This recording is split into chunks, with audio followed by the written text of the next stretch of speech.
Hi friends, good morning. ಇವತ್ತು ನಾನು ಲಂಚ್ಗೆ ಸಣ್ಣ ಮೀನು, ಒಣಗಿರುವಂಥ ಸಣ್ಣ ಮೀನಿನ ಸಾರು ಮಾಡ್ತಾಯಿದ್ದೀನಿ. ಹೇಗೆ ಮಾಡೋಣ ಅಂತ ನೋಡೋಣ. ಅದಕ್ಕೆ ನಾನೊಂದು ಬಾಣಲೆಯಲ್ಲಿ ಅರ್ಧ ಸ್ಪೂನು ಅಕ್ಕಿ, ಕರಿಮೆಣಸು, ಜೀರಿಗೆ, ಸಾಸಿವೆ ಮತ್ತು ಸ್ವಲ್ಪ ಮೆಂತ್ಯ ಹಾಕಿ ಹುರಿದಿಟ್ಕೊಳ್ಳೋಣ. ಮತ್ತು ಅದೇ ಬಾಣಲೆಯಲ್ಲಿ ಆ ಮೀನನ್ನು ಸಹ ಹಾಕಿ ಸ್ವಲ್ಪ ತಿರುಗಿಸ್ಕೊಳ್ಳಿ. ಹಾಗಾಗಿ ಅದರಲ್ಲಿರೋ ಮಣ್ಣು, ಕಸ ಏನಾದಿದ್ದರೆ ಅವೆಲ್ಲ ಉದುರೋಗುತ್ತೆ. ಸ್ವಲ್ಪ ಅರಿಶಿನ ಪುಡಿ ಹಾಕಿ ತೊಳೆದಿಟ್ಕೊಳ್ಳಿ. ಆಮೇಲೆ ಒಂದು ಬಾಣಲೆಯಲ್ಲಿ ಸ್ವಲ್ಪ ಎಣ್ಣೆ ಹಾಕಿ ಅದಕ್ಕೆ ಸಾಸಿವೆ, ಸ್ವಲ್ಪ ಜೀರಿಗೆ, ಒಂದು ಬೆಳ್ಳುಳ್ಳಿನ ಚೆನ್ನಾಗಿ ಜಜ್ಜಾಕೊಂಡಿದ್ದೀನಿ. ಅದು ಚೆನ್ನಾಗಿ ಬಾಡಿಸ್ಕೊಳ್ಳಿ. ಅದು ಕಪ್ಪಾಗ್ದಂಗೆ ನೋಡ್ಕೊಳ್ಳಿ. ಮತ್ತು ಒಂದು ದೊಡ್ಡ ಈರುಳ್ಳಿನೂ ಚೆನ್ನಾಗಿ ಸಣ್ಣಕ್ಕೆ ಹೆಚ್ಕೊಂಡು ಅದನ್ನು ಹಾಕಿ ಚೆನ್ನಾಗಿ ಬಾಡಿಸ್ಕೊಳ್ಳಿ. ಸ್ವಲ್ಪ ಕರಿಬೇವು ಮತ್ತೊಂದು 2 ಸಣ್ಣ ಟೊಮೆಟೊಗಳು ಹಾಕ್ಕೊಂಡಿದ್ದೀನಿ. ಎಲ್ಲರೂ ಚೆನ್ನಾಗಿ ಬಾಡಿಸ್ಕೊಳ್ಳೋಣ. ಈ ಸಣ್ಣ ಮೀನು ಸಾರಂತೂ ನನ್ನ ಫೇವ್ರೇಟ್ ಕಣ್ರಿ. ತುಂಬ ಇಷ್ಟ. ಒಳ್ಳೆ ಟೇಸ್ಟ್ ಇರುತ್ತೆ.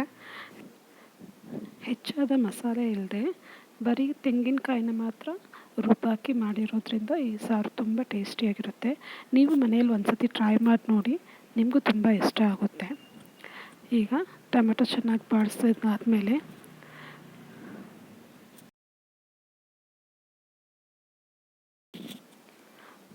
ಅರ್ಧ ಸ್ಪೂನ್ ಅರಿಶಿಣದ ಪುಡಿ, ರುಚಿಗೆ ತಕ್ಕಷ್ಟು ಉಪ್ಪು ಮತ್ತು ಒಂದು 50 ml ಆಗುವಷ್ಟು ಹುಣಸೆ ನೀರು.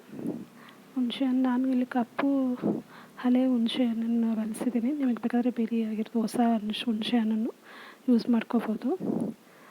ಇದನ್ನು ಯೂಸ್ ಮಾಡಿದ್ರೆ ತುಂಬ ಟೇಸ್ಟಿಯಾಗಿರುತ್ತೆ. 2 ಟೇಬಲ್ ಸ್ಪೂನ್ ಅಚ್ಚ ಪುಡಿ ಮತ್ತು 2 ಟೇಬಲ್ ಸ್ಪೂನ್ ಧನಿಯಾ ಪುಡಿ ಹಾಕಿ ಚೆನ್ನಾಗಿ ಇವನ್ನ ಕುದಿಸ್ಕೊಳ್ಳೋಣ. 2 ನಿಮಿಷ ಕುದಿದ್ರೆ ಸಾಕು. ನೋಡಿದ್ರಲ್ಲ, ಈ ರೀತಿ ಚೆನ್ನಾಗಿ ಕುದಿಯೋಕ್ಕೂ ಸೈಡಲ್ಲೆಲ್ಲ ಎಣ್ಣೆ ಬಿಟ್ಕೊಂಡಿರುತ್ತೆ.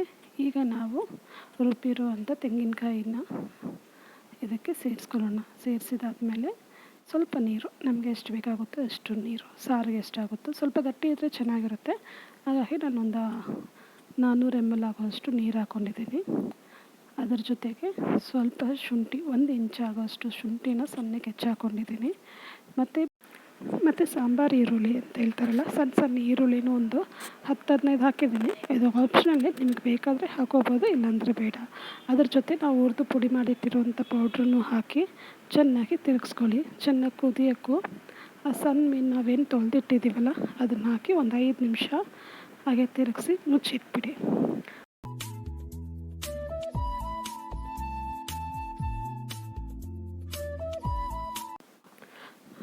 ಒಳ್ಳೆ ಸ್ಮೆಲ್, ಘಮ ಅಂತ ಸ್ಮೆಲ್ ಬರ್ತಾಯಿದೆ. ನೋಡಿದ್ರಲ್ಲ ಫ್ರೆಂಡ್ಸ್, ತುಂಬ ಚೆನ್ನಾಗಿ ಬಂದಿದೆ ಈಗ ಸಾರು. ಈಗ ಸಣ್ಣ ಮೀನಿನ ಸಾರು ರೆಡಿ ಆಯಿತು. ನೀವು ಇದೇ ರೀತಿ ಮನೇಲಿ ಒಂದು ಸತಿ ಟ್ರೈ ಮಾಡಿ ನೋಡಿ, ನಿಮಗೂ ಇಷ್ಟ ಆಗುತ್ತೆ. ಟೇಸ್ಟ್ ಹೇಗಿದೆ ಅಂತ ಕಮೆಂಟ್ ಮೂಲಕ ತಿಳಿಸಿ. ಮತ್ತು ಪ್ಲೀಸ್ ಈ ಚಾನಲ್ನ ಸಬ್ಸ್ಕ್ರೈಬ್ ಮಾಡ್ಕೊಳ್ಳಿ, ಬೆಲ್ ಐಕನ್ನ ಪ್ರೆಸ್ ಮಾಡಿ, ಲೈಕ್ ಮಾಡಿ. Thanks for watching.